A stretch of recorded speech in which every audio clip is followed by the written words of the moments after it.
On May 2nd, 2026, Spirit Airlines stopped flying, and 34 years of scheduled service ended in a single morning. No buyer, no bailout, no final rescue. The bright yellow planes that millions loved to hate were suddenly just gone. Here is the strange part. Spirit was not killed by the tight seats, the bad reviews, or those famous feeds.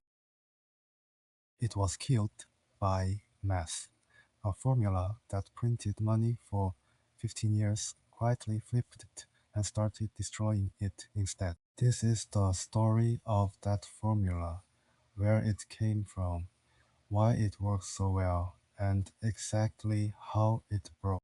To understand it, you need one number. By 2024, 59% of Spirit's revenue did not come from tickets. It came from everything else. Checked bags, seat assignments, snacks, water, even printing your boarding pass at the airport counter. That share was among the highest of any airline on Earth, and for years it looked like pure genius. But the same number hid a fragile assumption, and when that assumption failed, no fee on earth could save the company. To see the assumption, we have to go back, not to an airline, but to a trucking company in 1964. Spirit began life as Clipper Trucking Company in 1964. It hauled freight on the ground, not passengers through the sky. In 1980, the company became Charter One, a small Detroit charter operation flying vacationers on one-off holiday trips.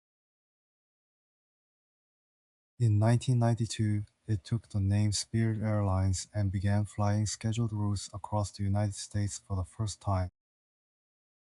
By 1999, its headquarters had moved to Miramar, Florida, with international routes following just 2 years after that. Then came 2007, the year that changed everything. A new chief executive named Ben Baldanza took the controls. Baldanza tore the traditional airline ticket apart. The seat got you from A to B. Everything else now cost extra. They called it the bear fare. Base prices dropped roughly 40%, and Spirit became America's first true ultra-low-cost carrier. Checked bags cost money, carry-ons cost money, choosing a seat, a cup of coffee, a printed boarding pass, all extra. Passengers complained loudly, and then they booked again anyway, because nobody else would fly them across the country this cheap. The complaints were never the point. The point was a spreadsheet, and on that spreadsheet, something remarkable was happening. In 2006, Spirit made about $5 per passenger from extras. By 2014, that figure hit 55. 11-fold jump in 8 years. Fees went from pocket change to more than 40% of all revenue.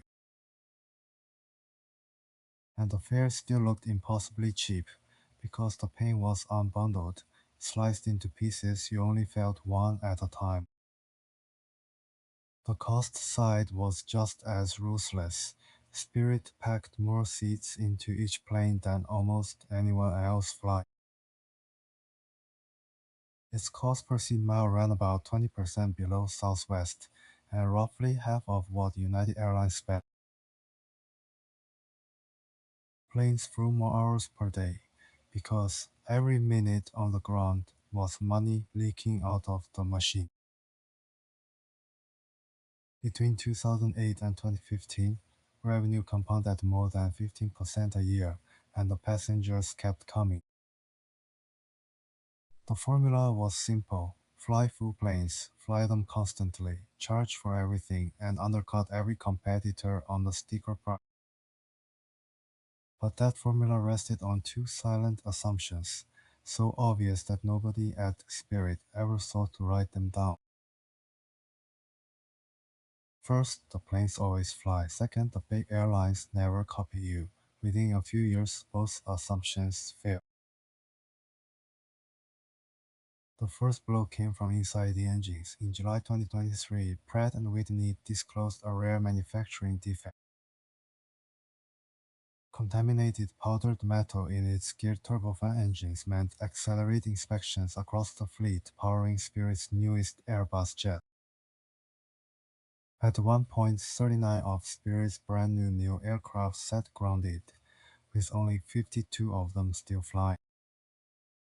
Remember the formula: the planes must always fly. Now, brand new planes sat parked, earning nothing through at least 2026.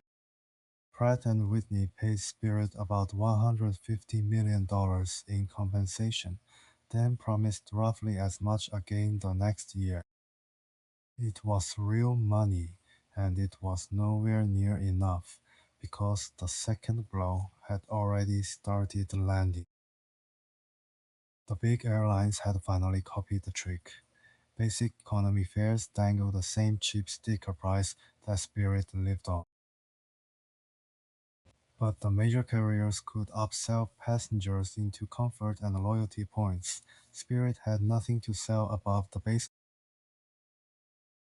After the pandemic, travelers drifted toward comfort and premium seats, away from bare-bones flying entirely.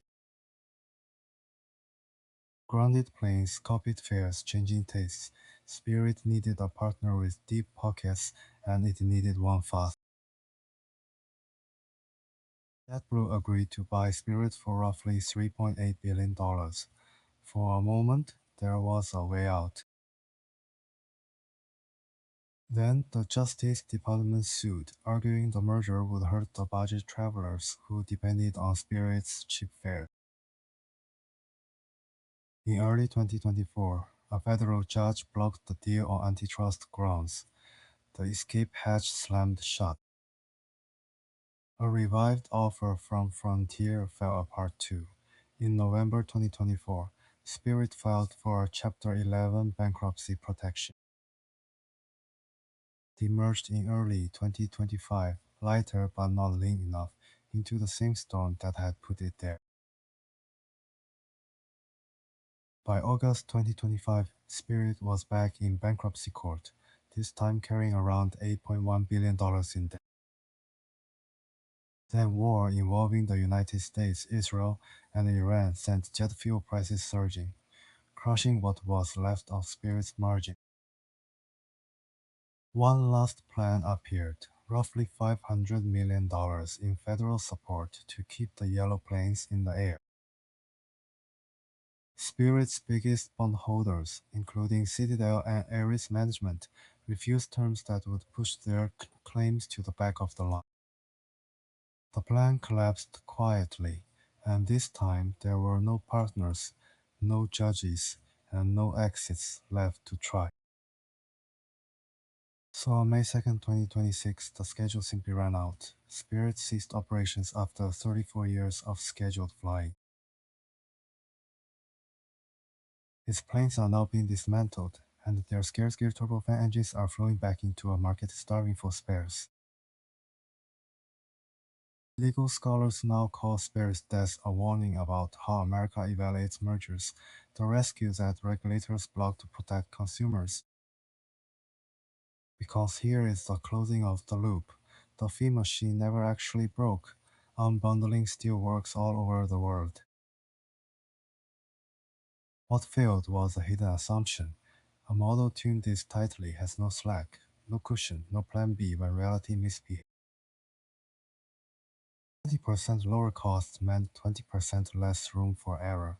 Every visit Spirit celebrated was also a shock absorber removed. Grounded engines, copied fares, blocked mergers, a fuel spike. Anyone was survivable. Spirit's math only worked when none of them happened. The cheapest way to run an airline, it turns out, is also the most expensive way to survive a bad decade. The lesson outlives the airline. When a business optimizes away every inefficiency, it also optimizes away its margin for bad luck. Next time, the DNA company once worth $6 billion that sold for pennies on the dollar. Same math, different attitude.